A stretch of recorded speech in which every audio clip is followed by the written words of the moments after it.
to know if you've turned off your mobile, Pete. I'm not on mobile. Right. Okay. We are good. Good morning and welcome to Blabbing for Britain with myself and John, joined by Peter this morning. That's John, that's Peter, and Kelvin you can't see yet, but may join us later, and same with Stephen. We're Blabbing for Britain. We talk about anything and everything, and if you want to come and join us on this blab, then you're welcome to do so. You can come and sit in the seat.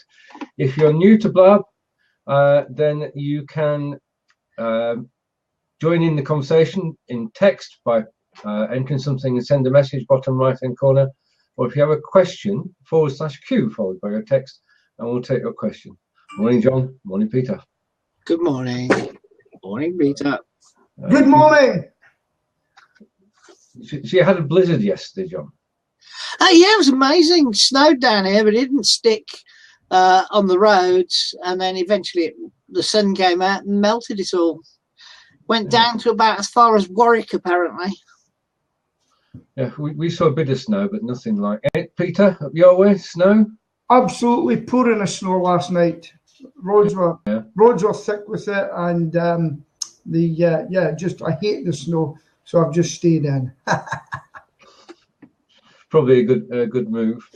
Right, John, you posted a weather forecast that says Easter's going to be snow. Yeah, that's what all the big boys are reckoning. We're going to have a snowy Easter, and the poor old bunny is going to get stuck in his burrow, so we won't get delivered any eggs. All right. Well, we'll see what happens. Hope not, because Easter is our first big holiday this year, and it'd be good to get out and about national trusting, which you can't do if it's snowing. Right. So, are you feeling better, Stephen? I am. I had man flu for the last 6 days. I made it through an interview I did with Carlos Romero last Friday, and then just collapsed in a heap for 6 days. So yes, yeah, I'm feeling a lot better. Thank you, John. It's that time of year. You're very lucky if you don't catch anything, and it made me caused me to cancel a blab, which is unknown, but we've rearranged it for next Tuesday. Right, on the blab scene, biggest change this week is the front screen, where they have put up a list which is the people you're following who are actually online at the moment. And if you go to the front screen, down the left hand side, you can see a list of people that you're following who are actually online at the moment. And if the icon is just a green dot, then they're online, and if the icon is a camera, then they're actually in a show. So you can actually go and join them in that show. Now, for discovering content, that's pretty good, because it saves you going through all the blabs. You can say, well, Peter's watching this blab, it must be a good one, I'm going to take a look. Or Kelvin's talking in this blab, I can just click on one icon and it takes me straight there. So that is an improvement, hopefully a feature that will stay, because it makes the front screen look more active, doesn't it? I haven't seen it, so I can't see it. Now that's interesting for you. I've been talking about something which is invisible to the naked eye. Right, okay, well, you will see it one day. Okay. And it's a blab front screen. Down the left hand side is a list of people who are online. yeah, it's on mine. I'm looking at it now. Right, okay. Kevin Arrow is on the morning business chat. I try really hard to sound wisdom. Thank you. You're helping me. Yeah, we can. That was perfectly clear, John. And good morning, and welcome to Blab. Good morning. Morning. How are you today? We're fine. That's definitely a strong Scottish accent there. It's not that strong, surely. I could speak with my Sunday voice if you wish. No, you're okay. We're all natural here. We're all ourselves. It's the best way to be. Anyway, welcome to Blab. Thank you. We haven't met before, so could you tell us a little about what you do? Yes, my name's Alan McInnes of ALM Safety Training. We provide distance learning health and safety training, and QHSE consultancy. So because it's distance learning training, our clients don't need to be local. For instance, we've got clients all over the world in India, Pakistan, China. At present, I've got more clients in the Falkland Islands than I have in Aberdeenshire, where I live, which is a bit odd, but there you go. Right. That's the knock-on effect of oil and gas. But the man with the Talkinator hat invited me along this morning and thought it would be good for business. So here I am. So hello. Right, it is good. It's good for business. We're in at the beginning of a revolution, a video revolution, and Blab is a great site to get to know more people. As simple as that. It's networking. Yeah. If you're looking at it, it's like going to a breakfast meeting, but not having to travel. Or wear a suit. You don't need a suit, no. Excellent. Or a hat. I can get a hat if you want.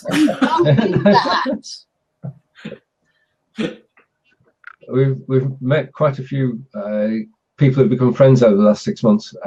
Peter and Kelvin and Kevin and Stephen and a host of people from around the world. We speak about anything and everything. There are just one guiding principle: mutual respect and no cussing. Apart from that, you can say anything you like and talk about anything you like. Sounds good. Thank you. The other thing I noticed this morning, we are, of course, about to have a vote on June 23rd as whether we actually stay in Europe or not. So just a quick note on that the French this morning have said that the camp at Calais, should we leave the EU, will be closed. And the French will let 4,000 migrants across into England.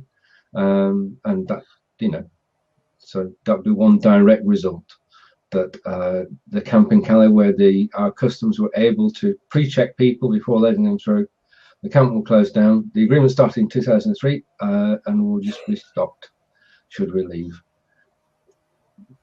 Thoughts? Okay. Well, what I would start doing now is get nice, beautiful accommodation, called detention centres ready for them, line them up as they come in and say, what nationality are you? No passport, we don't know who you are. And on that bus, next, right? All right, what you do? You've escaped from Syria. Okay, you're right. You go in that line there. You go in that bus because you're genuine, and just line them up. And look, here's the thing: Finland. Do you know that they can't stand the cold, and some of the migrants are actually paying for their own fare back home? Are you aware of that? No. John, that's it's something I look at, and we just can't take in for genuine. I've said this before: genuine migrants, no problem. People in fear of their lives. But here's another thing that's annoying me just now. I've got to get it off my chest. Yes, that's right.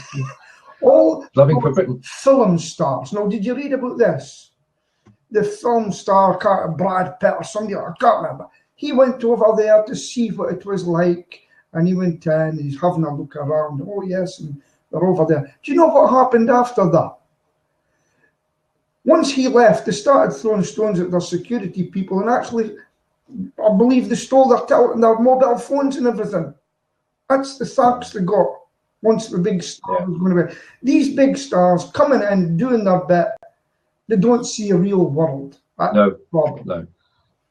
No, it's like when whenever important people visit a place, it's always cleaned up and sanitized, isn't it? So that we get the impression everything's fine, and we're going to get that impression when we get to the Olympics in the summer, aren't we?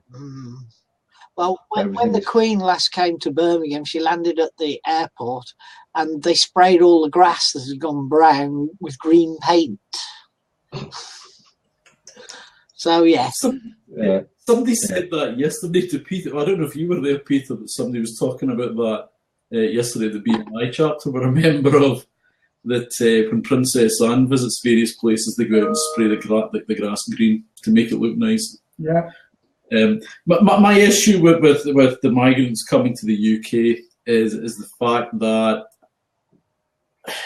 we're talking about Muslims and Arabs. I don't have an issue with them. I've worked in the Middle East many, many times over the years. But they're trekking all the way from Afghanistan and Syria, all the way across Europe to try and get to Britain, when the rest of the Middle East is on their doorstep.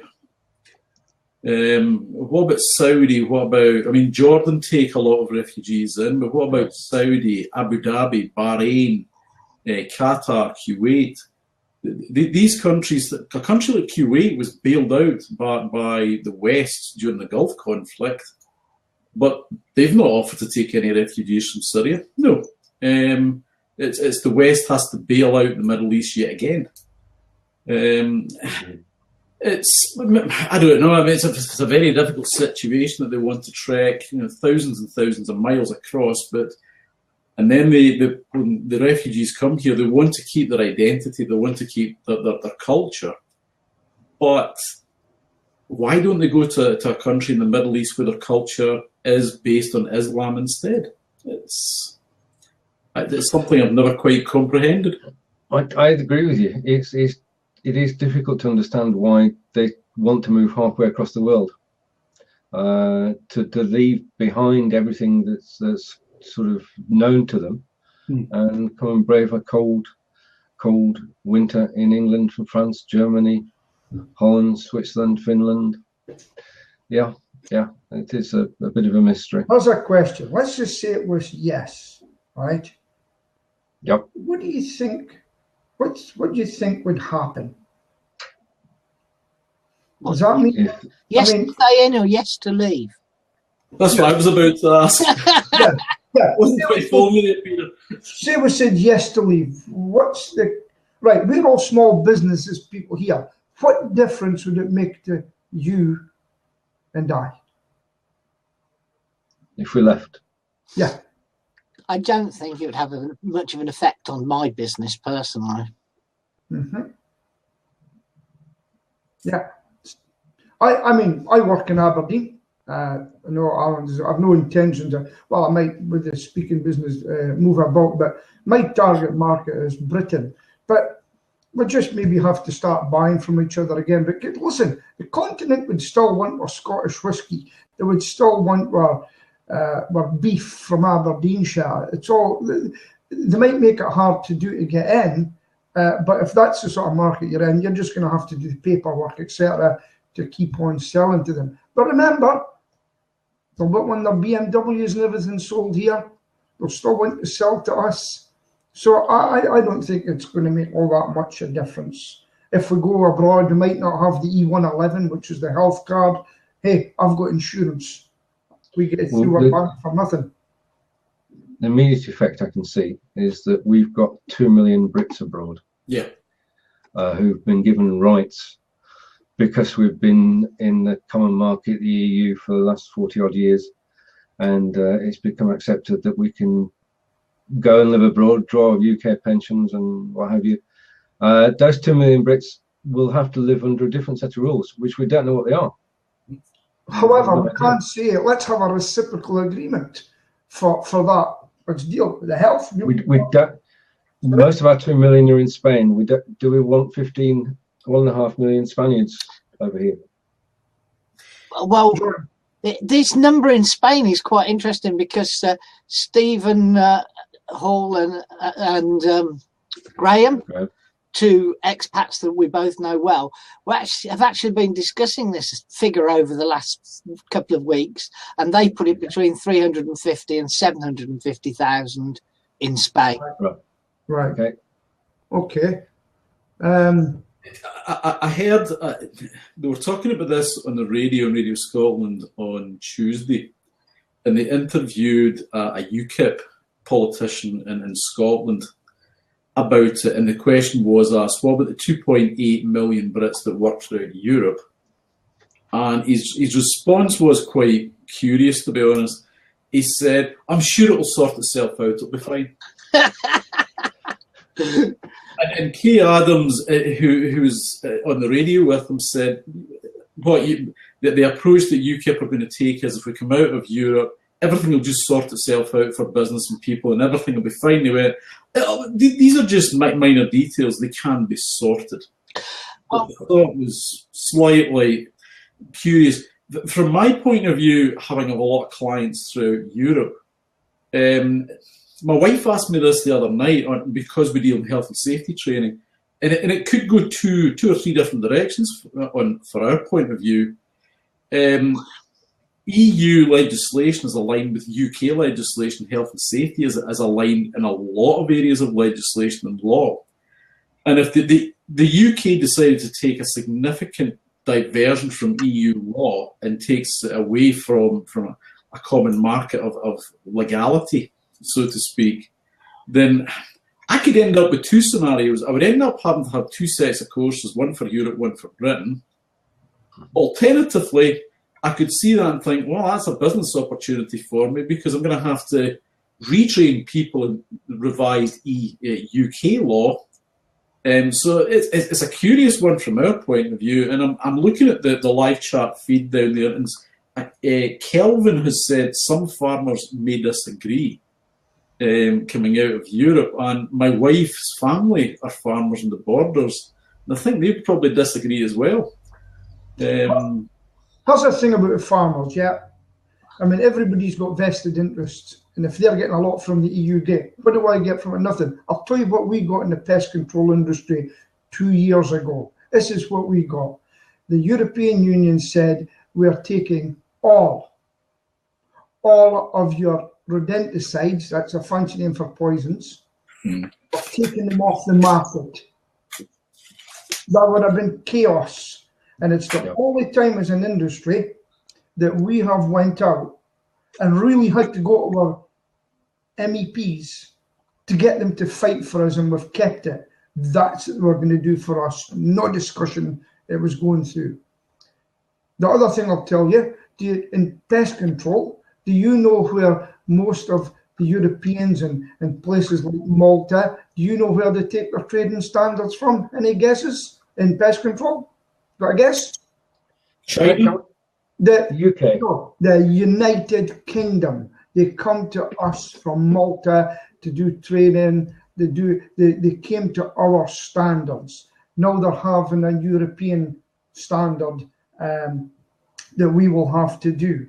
We get everything thrown at us, and we're usually the first to do it, and then you find out maybe France will say, "Oh, we're not going to do it."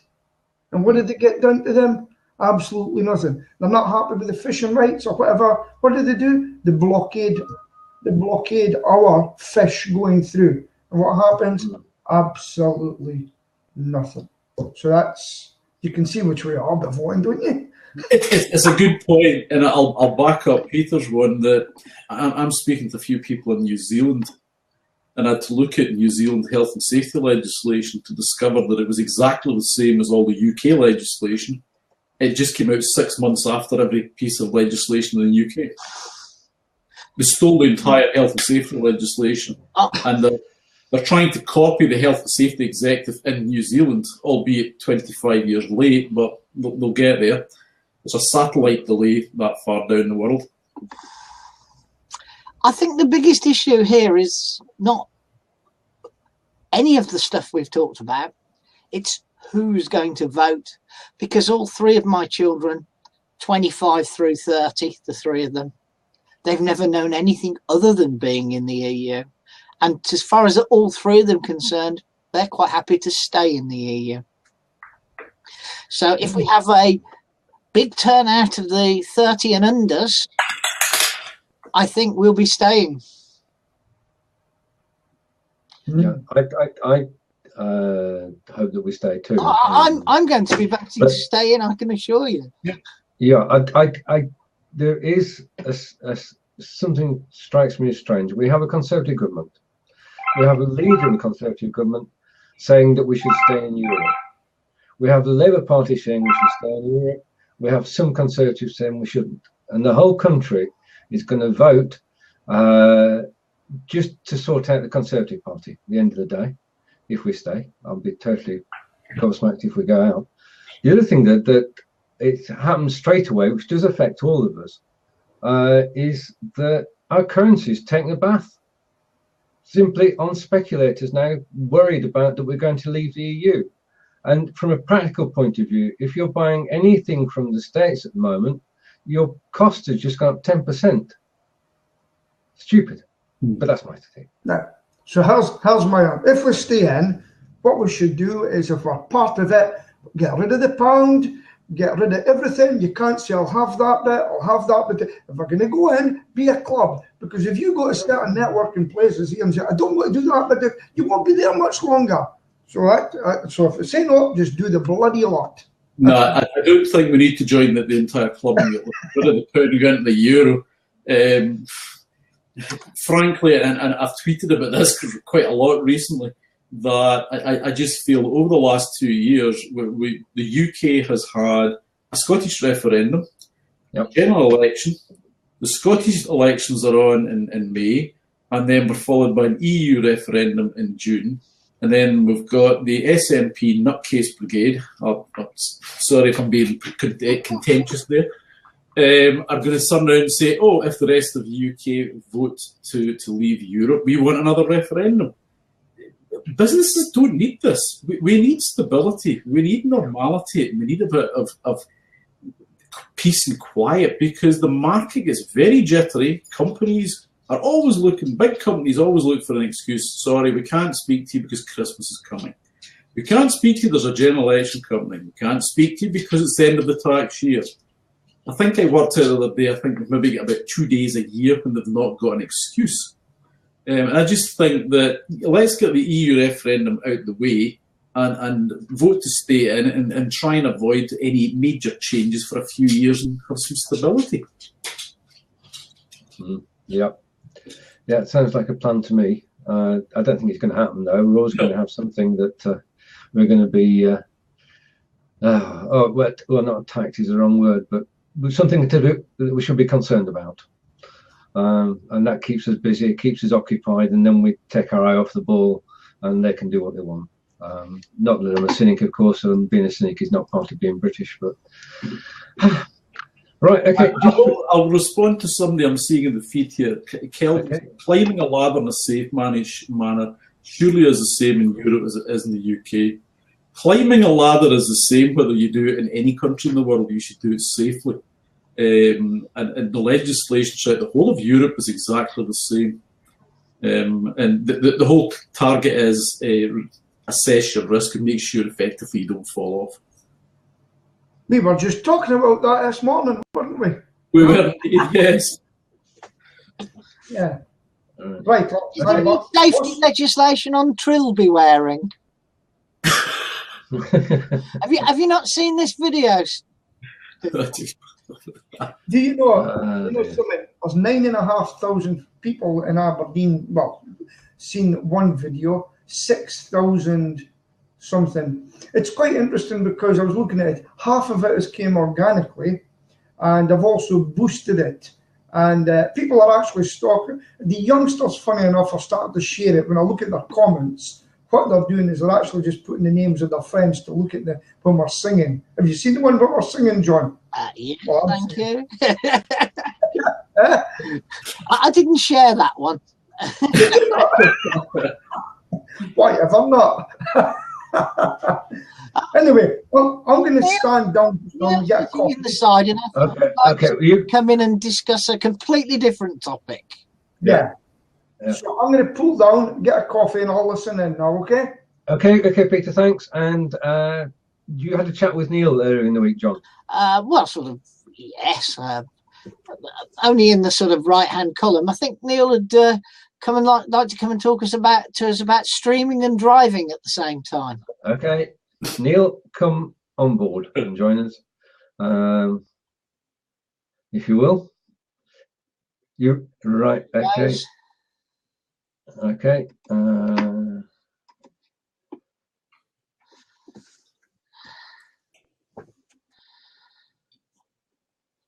Morning, Neil. You've joined the grumpy old men. I hope you noticed that one of the things that's really annoyed me about this is that they make all these changes, and some of them are good, and some of them you think, oh, I'm not really sure about that one. And I'm glad to see the back of the map and all the rest of it. But the Twitter tweet, tell a little bird button that was just a click done, has gone. It's gone, and it's not Blab's fault. Yeah. We've got to be honest here. Basically, Twitter complained that we're sending out virtually instant tweets. So, like a lot of apps, you now have to fill in the text. Yeah. So when you're doing it, copy the text from the. I mean, I've just sent one out, but I sort of hit the share 30 seconds and then stopped the GIF. Yeah. And then sent it out, and I can't remember what I put now, but let me just have a look. What did I put? As long as the word grumpy is not in there, you're okay. I don't mind the word grumpy. The Thursday morning blab with the young and cheerful men of Britain. Smiley. My wife wouldn't agree with that. She constantly tells me I'm a grumpy old man. Any model making going on in parallel today now? No, that was a one-off. That's something that my son had decided he desperately needed when he'd been picked up from school by a friend, and it was on their table, and they just said, "Oh, you can have it." And I looked at it. It was rubbish. Kelvin says he's Grandad Grumps, by the way. I'm lucky enough not to have got any grandchildren yet. Me too. Eldest is 14, so fingers crossed a long way away from all that. My eldest is 29, but I don't think they've got any intention of having any kids. So. I used to think that, John, and I now have a granddaughter who's 14 months old. So, my son was 36, so there's plenty of time. No problems on that. Anyway, Neil, John mentioned that you wanted to come and talk about streaming while driving. Well, yeah, I'm happy to talk about it. I didn't really intend to sort of usurp your blab, to be honest, but it's something that I'm starting to talk about now on the live streaming platforms, because that's the theme of what it's about. But basically, I just turn that alerts off on my phone. I started to get involved with all this live streaming stuff a little while ago. So I've been messing with Periscope for probably approaching 12 months now. I've been with Periscope quite a while. And then this blab stuff came about. I was looking at that, and it became apparent on Periscope, and it became apparent on here that some people were starting to use it whilst they were behind the wheel of the car. Right. And there was specifically one blab that I joined, the cops on blab, the American guys in California that come on and do talk with the cops and stuff. I joined that one morning at about 7 a.m. And I was talking with a guy in California, and this cop joined, and he was chatting away, and we were talking with him, and then I was looking, and I thought, and you could see the other guy looking, and we eventually said, "Are you driving?" And he said, "Oh, yeah. And we just like, "Get off." And I thought, well, that's a cop. Yeah. And it suddenly clicked at that point, because I thought, there's loads of people that are doing it within the public, that are just general users. But then I looked and thought, if a cop hasn't really thought about the consequences of that, well, then clearly there's going to be even more of an issue for those people who don't think about whether they don't wear their seatbelt or whether they drive at speed and all these sort of things. So I started to have a route around and have a look, and I was actually quite shocked at how many people are actually streaming and driving. And they're doing a whole load of things. There are people who just sort of sit their phone on the dashboard and drive and say nothing and don't interact at all. And there are those who are holding the phone or flipping the camera and replying to the comments and doing some sort of strange performance and trying to be popular and gain lots of hearts and credibility because they have this sort of idea of sort of social media celebrity type sort of status. And so as I started to look at it, and I thought, this is something that is new. And obviously live streaming is being lauded as 2016 has been lauded as the year of live streaming. And everybody's saying, this is how it's going to be. It's going to be a big year for live streaming. And you think, we've got a real problem on our hands here, because this is only going to increase as more and more people start to use live streaming. More and more people are going to think about using it while they're behind the wheel. So I thought we could try and do something to nip this in the bud early.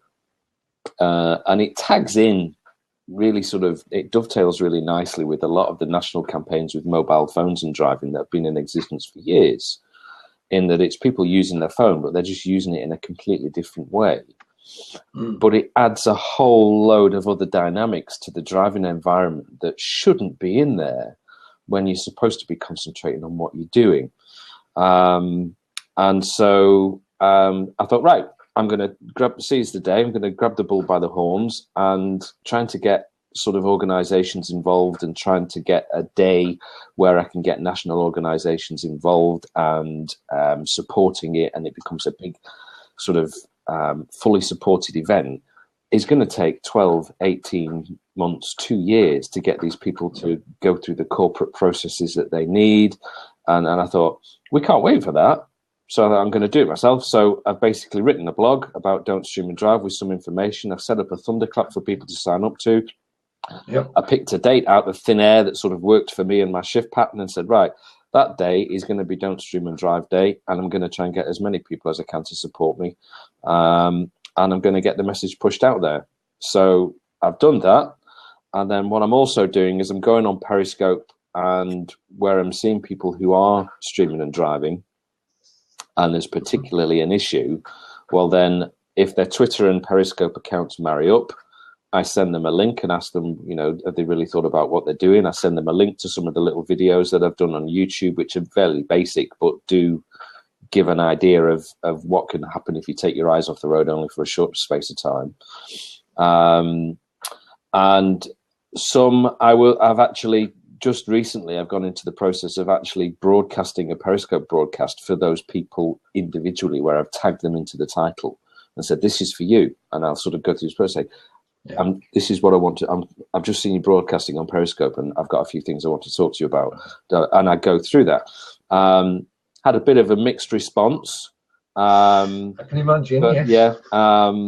But that fits with the whole sort of reaction I've had across the board, where people generally fall into three camps. They are in complete denial and block me and have nothing to do with me. Right. They say they're doing nothing wrong and they're a safe driver, and that they're perfectly fine. Or they in one way or another will sort of go, thanks for calling me out on that. That's a really good point. Yeah. So I'll take 33%. Yeah. If I've got, you know, if I'm going to get 33% of the people that I approach who will actually come out and say, okay, well, you know, I think you're probably right. Or at least if it just if it turns somebody's attention towards it. I mean, there's a lady that I saw they're all over the world. Europe is very difficult because of the language difficulties. But I've called people out all over the world about it. And I called a lady out in New York State who was driving and did a broadcast on Periscope for her. Oddly, there's a chap called Ryan Miller, who's the Parent Dome. He's on here, does a lot of stuff with keeping kids safe online and stuff. Mm-hmm. And I did some work, some chats with him, and he actually knew the parents of this girl. He said, I was watching the broadcast, and he said, I recognise that person, I recognise that, and I know this girl, I know her parents. And so it was sort of like a small world. But I broadcast for her and said, these are the things that I want you to think about, and this is what you did. Is that the smart thing to do? Do you really think that was the wisest thing to do? And pointed out all these things. She replied, she watched the broadcast, she says, you know what, I think you're absolutely right. She now follows me, she talks to me, she's signed up to the Thunderclap, she understands what it's about. And you think, well, I chalk that up as a success now, because, you know, and there's 2 or 3 other people that have actually come forward like that and been so positive about it. So, but that's what I've done. I've set it up, and that's what I'm doing. I'm pushing it through till April the 8th. And on April the 8th, what I want people to do is, if they're on live stream, particularly, I'll probably be on Blab as much as I can all day on April the 8th, but I will also ask people who are using Periscope or Meerkat or Snapchat or Mevi or any of these other live streaming platforms to go out there on April the 8th and do a short broadcast that just basically says, I'm a great fan of live streaming, and I love it, and I'm really fond of it, and we're having great fun. But what I will never do is stream and drive at the same time, and I will never watch anybody who is. and sort of get that message out there that the community itself is sort of saying, you're out of order, we're not prepared to accept that. But it's going to be a slow process, I think, because getting people on board is quite difficult. I've had some great support from some of the road safety organisations, national and local, who've said, yes, we think it's great and we'll support you. But oddly, as a cop in the UK, trying to get a response from the UK police forces through social media, which is the way that I'm doing it, is a complete nightmare. They're just not talking to me. And so I'm calling them out on that today, actually. I've started calling them out and just making my presence felt, that forces are not engaging with social media as they should. So we'll see what happens. I'm probably making friends and enemies all the way. I don't see why you should make enemies, because from my point of view, it's sensible. You should not stream and drive. Simple as that. It doesn't make any sense on any level whatsoever. That's my personal view, and I'm happy to go along and support, and I'll be there on the plates to get the message out. Thank you. You brought this on board, so this is. I would be happy to support you on it as well. Curiously, when I run classroom-based courses, I ran a classroom course 2 weeks ago for a major client who employ, well, they've got 35 plants throughout Northern Ireland and the UK. And I spoke to them about driving safely, and I mentioned to them about not using mobile phones and not using social media streaming while they drive. But, I mean, they were missing basic things like, to give you an example, they had people driving from site to site in a first aid car, but didn't hold anybody's driving licenses that drove the car. They expected staff to drive their own cars, but didn't know if that their staff held what type of driving license. Did they have insurance to cover them for business use? And did the car even have an MOT? And I kind of thought, if a big national company can't even get the basics right, some of that basic stuff, trying to get them to understand, don't use social media while driving. And one person in the room did admit that, I do stream, do videos while I'm driving. And I thought, and I argued with them, and the point that I got was, but I'm not touching the phone. He said, the phone's in a cradle on my dashboard. Sure, the law, but using a mobile phone is, as long as you're not touching the phone. And I thought, do you not think that's a tiny little loophole that you're just abusing me? This is one of the things that comes up regularly. I mean, even yesterday I called out a chap, and he's streaming, he's talking, he's driving. You can see that it's fixed, and you can actually see the top of the suction cup on the windscreen through the camera that's actually holding the camera, the phone steady for him. And so, I've said to him, you might not be touching the phone, so therefore you're not committing a mobile phone offence, the specific offence of using a hands-free phone while, or a handheld mobile while driving. So, but you need to get beyond the idea of whether it's an offence or not, and therefore, if it's not an offence, it's okay. So, because what actually happens is that if something goes wrong, well, then careless driving, or in old money, driving without due care and attention, comes into play. If something seriously goes wrong, dangerous driving comes into play, which are far more serious offences. And I've sort of said, one of the examples that I use is that when I've done some of the broadcasts, and same here, there's a wall here, right next to me here. And I'm sure if I was on live stream now and picked the laptop up and went to the wall and said, guys, I'm going to just start headbutting the wall because I feel like it. And I'm going to smash my nose in, and I'm going to, and you guys would be saying, Neil, stop it. You're being stupid. It's not an offence, but you'd be rightly pointing me out, pulling me up and saying, Neil, it's stupid, it's dangerous, and you're going to hurt yourself. Yeah.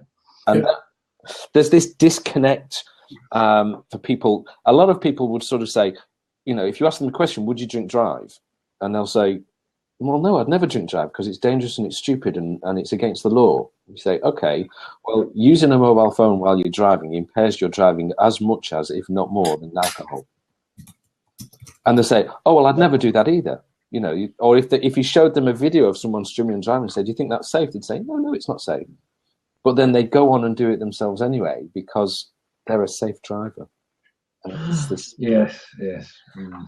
I'll pull off video and let Peter come in. He's jumping up and down there. Right, okay. I'll speak to the Sarge. I'm going, and if somebody's going to rant at me, right. I have to be careful. There's no grumpiness. So. Yeah. No, we do try our best, you know. It's all right. All publicity is good publicity. Don't have a problem with it, really. And we've got Peter back now, so the humour is back in town. And also business side of things, because Peter is heavily involved in the business side of speaking. Okay. Right, so Yeah. what's your Sarge's first name? Neil. Neil. I'm actually an advanced I'm an advanced motorist. I've done advanced motorist long ago. I'm an ex-bus driver, I'm an ex-lorry driver, and I'm actually an ex-chieftain tank driver. Okay? And I do take my driving serious. Now, here's a question might help us. I make sure the guys have got a new thing called the CD mount. I'll give them a plug because it's brilliant. And it's called CD mount. And it goes into your CD, and the phone and their sat nav is actually below the windscreen, so their windscreen's clear. It's a fantastic product. Okay? And I've also got to give them an ear thing.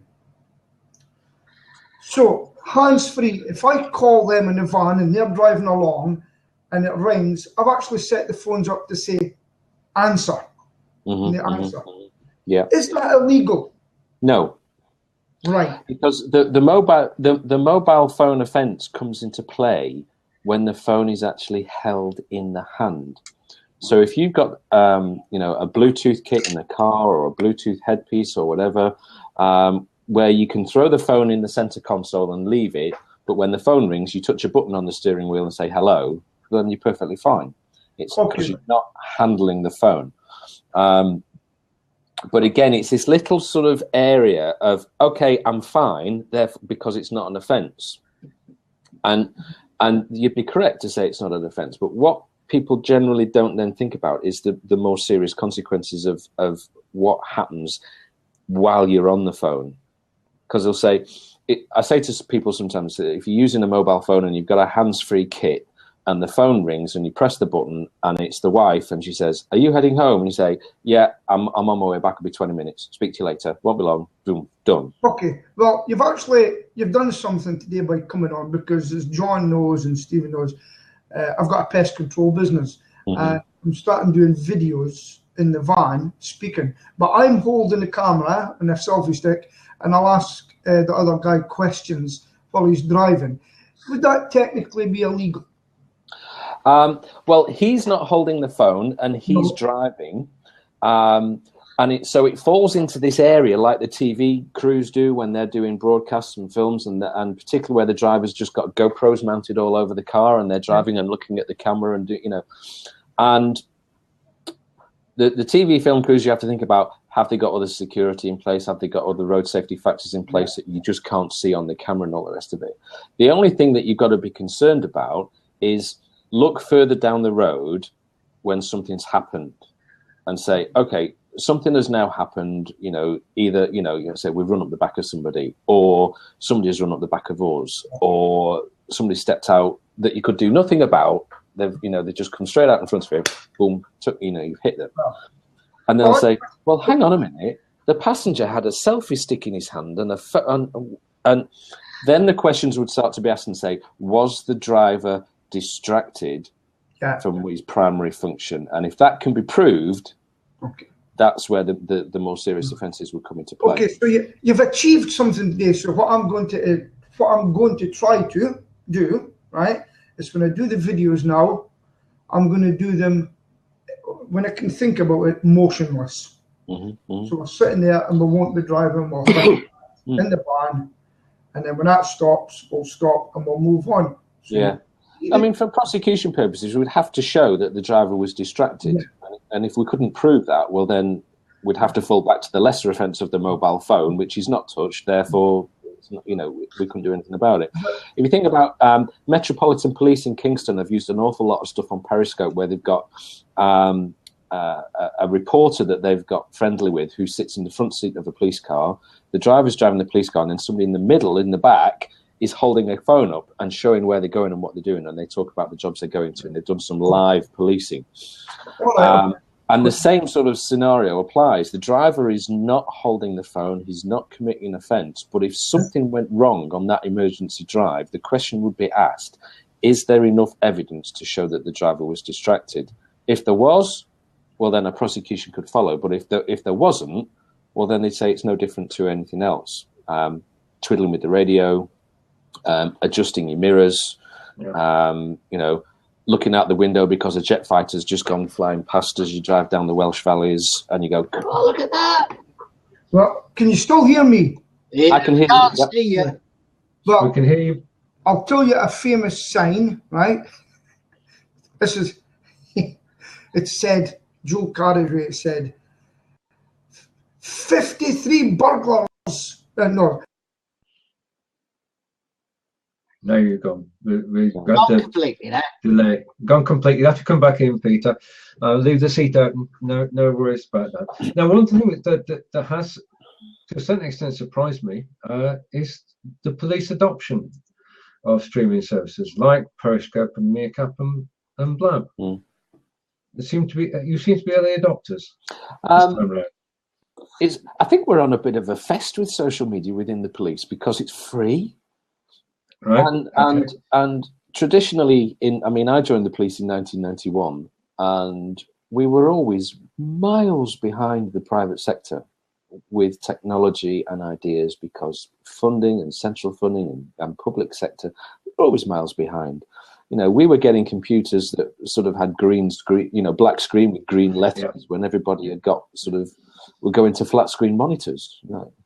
Yeah. And even now, the police national computer was always a black screen and green text. It was one of these really sort of basic computer screens. And even now, on a flat screen monitor using the PNC interface through internal web browsers that we now use within the organization, it has a setting that you can change it to a black screen with green text. Just so it looks like it always did. But yeah, we are early adopters, and I think that's great. But as I pointed out on Twitter, I think this morning, I think that we've done so well. My force joined Twitter in 2009 and amassed about 20,000 followers between then and 2013. Yeah. They were doing it as a tick box exercise. Are we on social media? Yes, we are. I kicked up a huge stink through my anonymous account about how rubbish forces were and wrote blogs about it and criticised the use of social media. And eventually the Deputy Chief Constable got hold of me, which was a sort of 2p, 10p moment. And she called me into her office and it's all over, game over. Got to protect my pension and everything. Yeah. And she said, okay, actually, I agree with some of what you're saying. Put your money where your mouth is. Get out there and show us how to do it. Nice. In the last 2 years, that account has increased by another 70,000 followers. Yeah. And that's not all down to me, certainly, but it's certainly a changing attitude in the way that we use it.